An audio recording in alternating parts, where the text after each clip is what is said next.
Still inventing out at the office?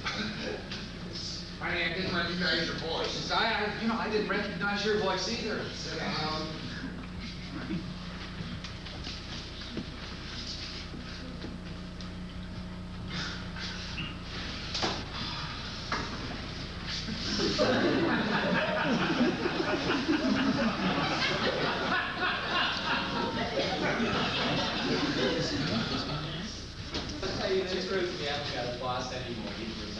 That's not possible. Oh, it's true, I assure you. I'm amazed on account of the staircase. No, I don't think so. Anyways, that's not the reason he gave.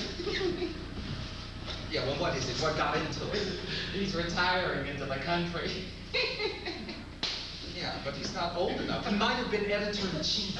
Well, I'll tell you, it's really rather funny. The fact is, he's turned into a rhinoceros. Rhinoceros?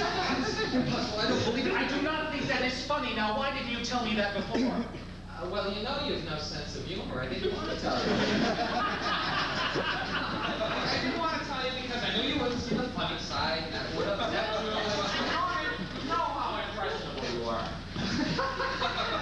Mr. Beasley, a rhinoceros? And he had such a good job. Do you smoke?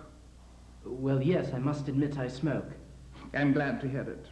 A man should always have an occupation of some kind. There are far too many idle men in London as it is. Come on, you're the psychiatrist, Dr. Biscuit. Dr. Biscuit?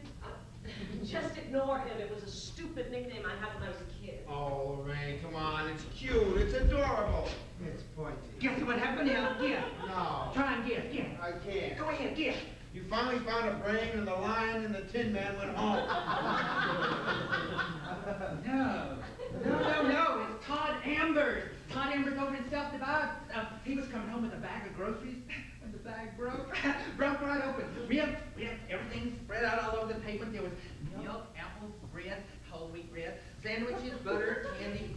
Oh, Todd likes candy.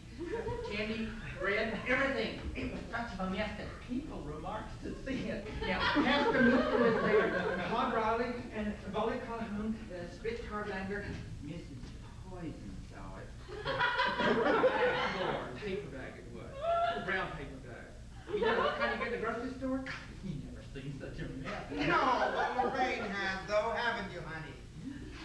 You're Mr. Pointers. Please, buy me a cup of coffee. Sure, why not?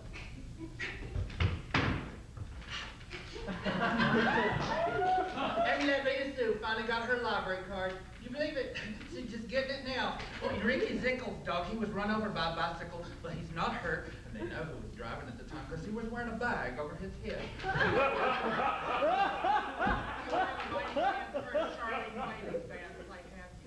Or her family, or relatives, or the pets of them. There's a book somewhere there pointing. Wait till I get back to New York. Bag, Roy. You hear him? Bag. I haven't seen enough. Pointy, where are all these people? Oh, I would say Clara Del Reese, Chow Chow, Alice Yorker, people whistling. Well, anybody that's had their tats removed. Wendy Matches came up with yet another harebrained invention, but well, this time it just don't work, you know.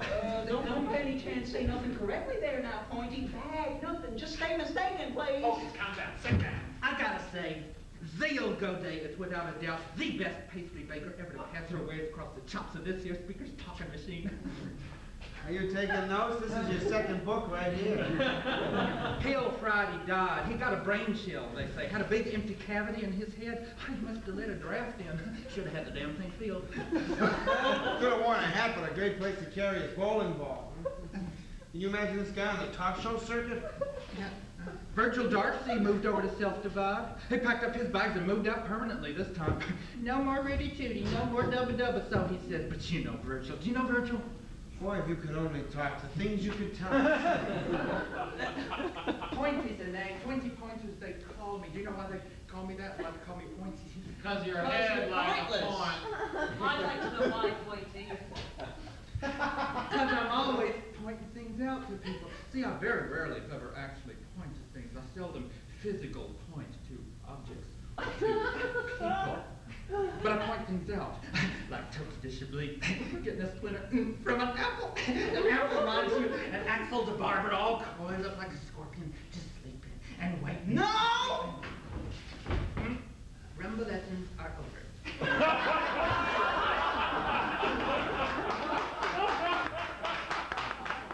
Well, Boston skies are clear right now, as I'm told by Frank in Medford and Vera in Lynn. But that's going to change in the next 24 hours, and I'll tell you how in just a minute. But first, let's look at the national scene. We have clear, sunny skies on the West Coast, snow over the Rockies, and cold air over most of the Midwest. In fact, there's a big cold front moving down from Canada that's just going to nip your buns right off if you live in Nebraska, Kansas, or Iowa. Of course, if you're watching this broadcast, chances are you don't live that far out, so why worry? Temperatures out there will be dropping down to minus 80 degrees or so overnight, and that's not counting the wind chill factor. This, of course, means massive respiratory problems, so if you breathe, don't go outside. People and cars will be frozen in place, and birds will be dropping from the sky. But if you are staying inside, I hope you have plenty of heating oil, because tomorrow those blizzards will move in from the Rockies, dropping 18 to 24 feet of snow, effectively putting all life on hold.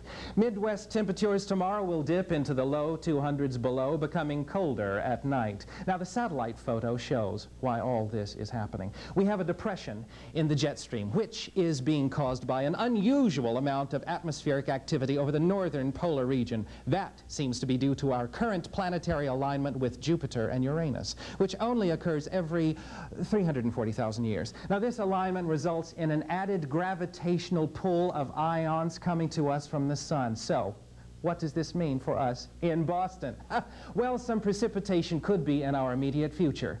What form will it take and how much will we get? I'll tell you in just a minute. But first, speaking of precipitation, I want to show you our precipitation index for this month.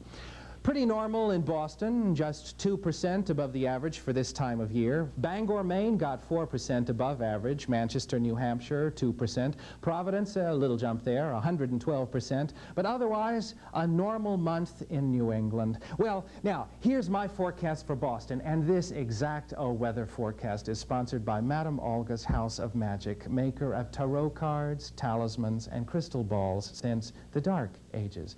Tonight, cool, clear, in the 20s. Tomorrow, cool, cloudy, in the 40s. Tomorrow night, cool, snow moving in the 20s. The Monday morning commute should be a messy one, but, well, especially if you're coming from anywhere in the suburbs to anywhere downtown. The 5-day forecast looks like this. Monday, followed by Tuesday, then Wednesday, moving in with a possibility of Thursday later in the week, and Friday right behind. Well, that's the weather. Be sure to watch tomorrow for my extended skiing and bobsledding forecast. Buck? So I guess this cold snap's going to stay with us for a while, huh, Nicky? That's right, Buck, but what the hell do I care? I've got solar heating. Right. Thanks, Nick, for that report. You're welcome, Buck. Later. You can't be thinking about the Rosenbergs at a time like this. You want me to think about Debbie Reynolds? Absolutely. I'm telling you that they want you to sit around and think about death. They don't want you to be able to work. Maybe that's not even true. Maybe they don't even give a damn. I don't know. You can't see writing a Tammy movie as a moral victory somehow. Moral victories are where you find them. She says something about a Kentucky proverb about not trusting strangers who make up Indian sayings to suit their own purposes. He disclaims humorously. What were their last words? No last words.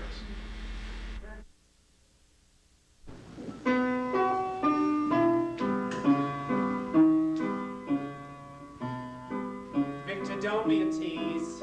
Lights. Thanks.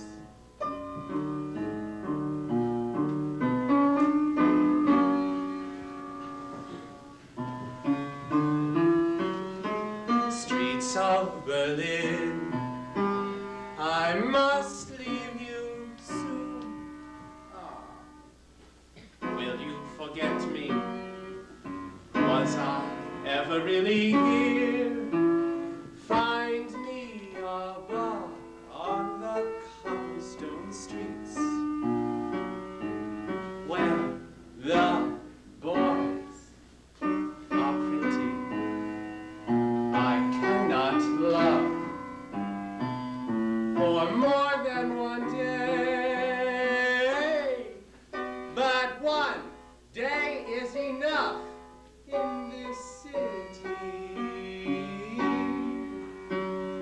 Find me a boy with 2 ocean blue eyes and show him no pity. Take out his eyes, he need never see how they eat you alive in this city. Streets of Berlin, I must leave you soon.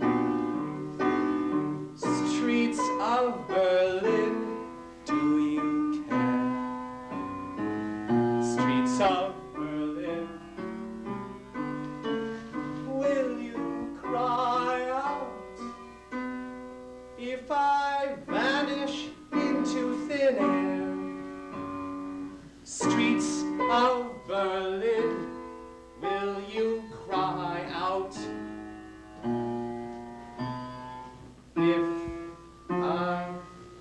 vanish.